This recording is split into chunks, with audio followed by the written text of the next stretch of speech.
Okay, team, chapter 25, the last chapter of book 1. This is my second attempt at a video trying to discuss this chapter. I've kind of been struggling over it. For me, it's mostly about Prince Andrei. And in humans, we have all these different selves within us. We have optimistic self and pessimistic self. We have patient self, we have impatient self. And quite often it's very difficult for us to let each of these coexist equally and, name any self you wish,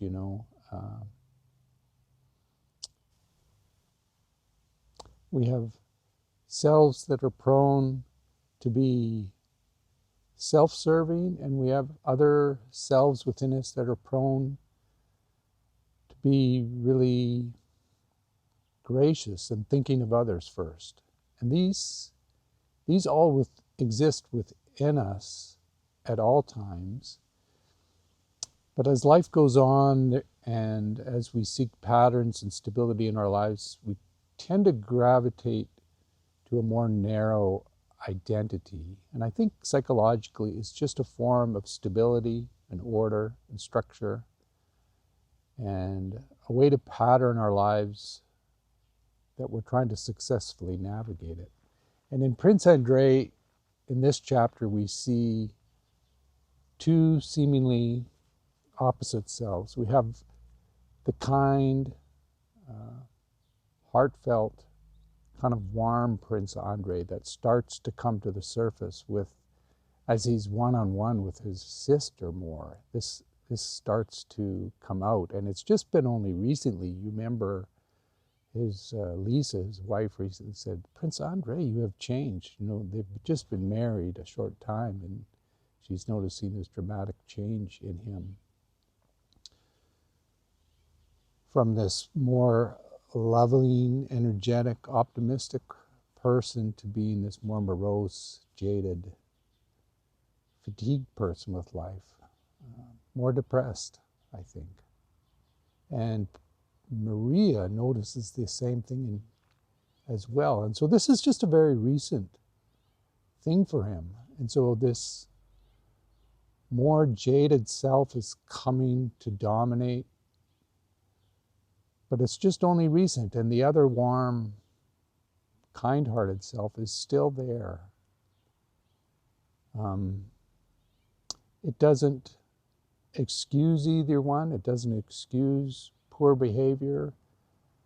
But neither should we be too quick to say of anyone, you should have done differently or said differently. Like, if you have a person who's depressed, it does no good just to tell them, hey, cheer up, look at these plants, look at how wonderful life is. It's kind of like you're telling the truth, but it's in no way reaching that person where they at. Or you tell an angry person, hey, you're just hurting yourself, quit being so angry. That also doesn't work very well. The ability to let all these selves be seen within ourselves and be heard without trying to control them, without trying to insist that one wins over the other. This seems to be, for me, what an enlightened mind is about. It allows the acknowledgement, for example, perhaps in Prince Andrei's case, to acknowledge, I am learning more about life, and I had these optimistic visions of it, and it's just not turning out that way, and I'm starting to feel somewhat depressed and jaded by it. And I'm just working through that. To acknowledge this growing sort of intellectual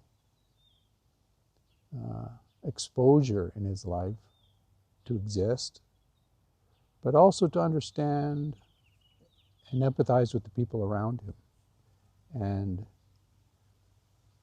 to acknowledge that, yes, it's hard to talk of these things. It's hard for others to understand what he's thinking and seeing and accepting, okay, this can be the case. And then also getting on with things. So there's intelligence that provides the potential for good, but it requires another intelligence even greater to actually put that into practice, to engage with the world in helpful ways. And so in Prince Andrei's father, we see a type of intelligence, but it's an intelligence that has completely shut him off from the world, to the point that he's even been exiled, and to the point that he has this household that's run orderly and with efficiency, but it's cold and uninviting.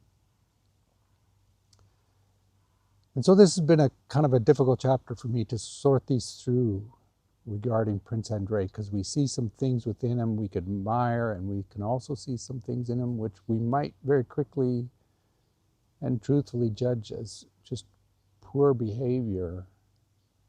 And as I take these as lessons to myself and insights into the human mind itself, how we have all these things within us at any time. You know, we're all capable of speaking quite unlovingly to the people we love. And at other times, it just pours out of us rather simply and easily. And so this, to me, is what this chapter is about. Not coming to any firm conclusions, but just observing these struggles within people. So Prince Andrei is about to leave. When setting out on a journey or changing their mode of life, men capable of reflection are apt to be in a serious frame of mind. At such moments, one generally reviews the past and makes plans for the future. Prince Andrei's face looked very pensive and tender. With his hands clasped behind his back, he rapidly paced the room, looking straight before him and thoughtfully shaking his head. Whether he had qualms about going to war or felt sad at leaving his wife, perhaps both. And so here's something we haven't really, there's this crack in the door opening about Prince Andrei's character. You know, he's not completely this jaded young man, completely derisive of the world and the circumstance. He's definitely struggling with meaning and purpose in his life, but there's very much this live, softer side to him that's still very prevalent. And his sister Marya comes, and they interact. And this is where she reinforces, "You very much changed." And they have this interaction. "Frankly speaking, Marya, I expect Father's character makes things quite trying for you at times, doesn't it?" Princess Marya was first amazed, then aghast at this question, just the fact of questioning her father's behavior. "Trying for me?" she exclaimed. And then Prince Andrei says, "He was always harsh, but now it seems to me he's becoming very difficult." And so Prince Andrei is noticing his father is just becoming more and more extreme, harsh, hard-lined. And he's saying this to his sister. He said this apparently for the purpose of either puzzling or of testing his sister by speaking of their father with such levity. So, you know, I think these are close siblings, so they're he's speaking the truth, he's inquiring sincerely, so there's a number of things happening simultaneously. I think there's a sincerity in his voice, but there's also a little bit of jest going on, and I think both are true at the same time. And Marya doesn't answer his question. She just keeps thinking about how he has changed. "You are good in every way, Andrei, but you have a kind of pride of intellect." And so this is insightful. This is Marya noticing, yes, Prince Andrei, you're growing up, you're becoming smarter, but you're not smart enough to know what to do with the intelligence you're getting. And so they're both sort of speaking very truthfully and insightfully and empathetically with each other about the circumstances of each other. Her brother, or she goes on, "I'm so happy myself, so happy with him. I only wish we were all as happy as I am." Her brother shook his head incredulously. And so they kind of sort of both see something in each other that they themselves don't see. The brother sees, for Marya, her life must be getting more difficult and difficult. She just wants to deny it. Marya sees her brother becoming a harder person himself, not being smart enough for his own good kind of thing.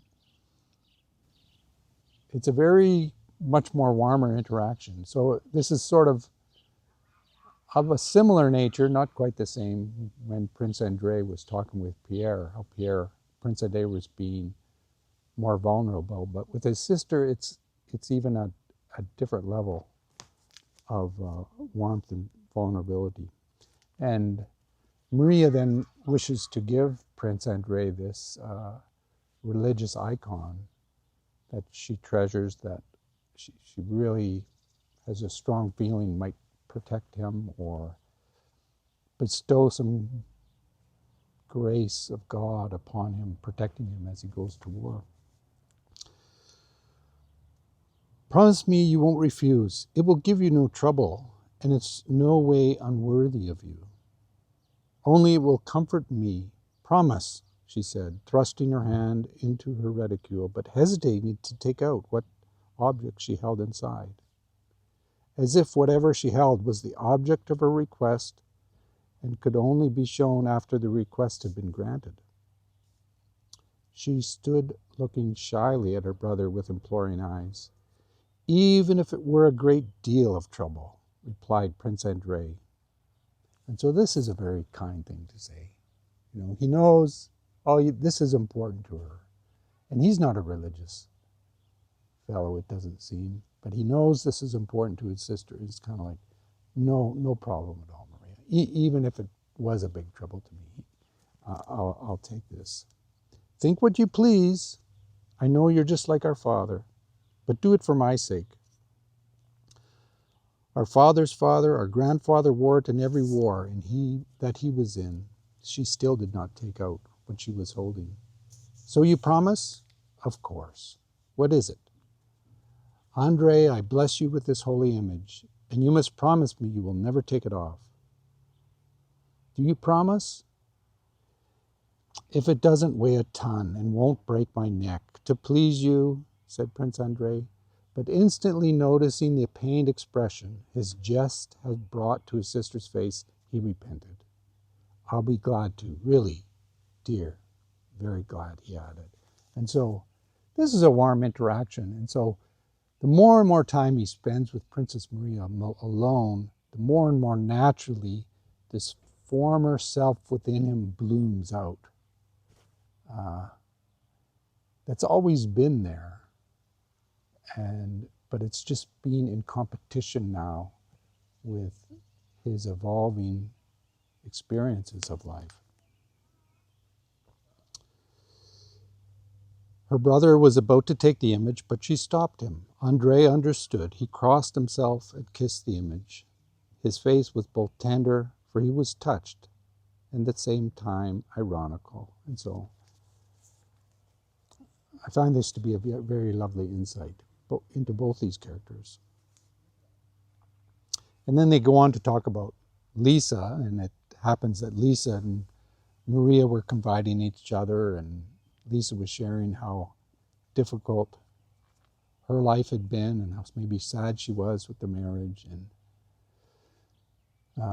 understand one thing. I cannot reproach my wife with anything.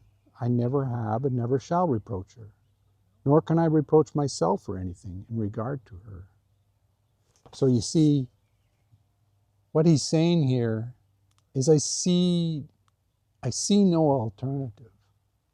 I see no alternative. If you don't see it, you don't see it. If you're depressed, you just don't see the way to not be depressed. If you're caught up in rage and anger, you just do not see the possibility to be otherwise a second later without some sort of special Zen training. And this will always be so, in whatever circumstances I may be. But if you want to know the truth, if you want to know whether I am happy, no. Is she happy? No. And why is this? I do not know. So Prince Andrei's been quite vulnerable with her.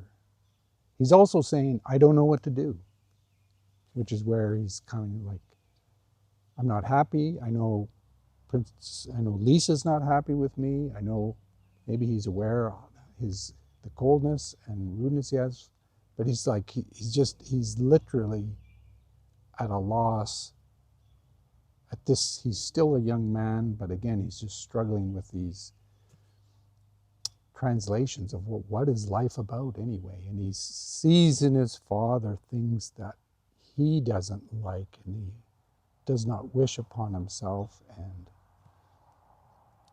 all these things are just kind of overwhelming for him right now. And as Marya says, he's intelligent, he's smart, but it's kind of an intelligence stillborn. It's not quite getting him to the place where he can engage in life in a helpful way.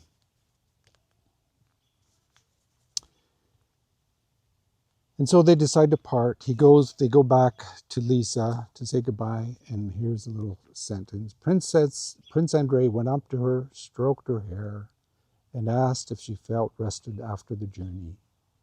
She answered him and went on with her chatter with the others that were there. And so here, Prince Andrei has just spent a bunch of time with his sister, and you can see this other person emerging, and he seems to at this very moment, be treating his wife very kindly. He's stroking her hair. And so this is not something foreign. This was like a person just a few months ago or within the past year who he was. That person is still there, just waiting to come out. And within Prince Marya's influence, it starts to bloom. And then as Prince Andrei becomes more under the influence, the black hole of his father, that softer, tender person quickly gets swallowed up in this more hard, pessimistic, and cold identity. It's almost like there's these. He can play a number of different roles as an actor, and this is how people are. I can play the role of patient self, or if I'm an impatient person, I'll always just choose that, not realizing you have another option as these things become more hardened and patterned in our lives.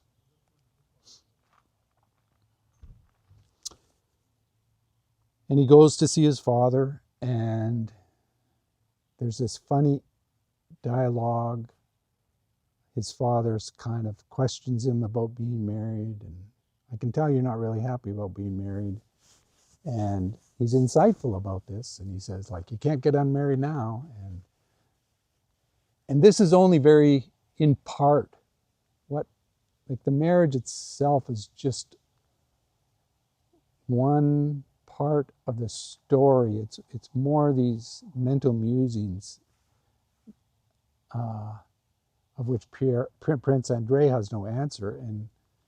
And so in part, I think his father understands him, but I don't think his father understands him fully.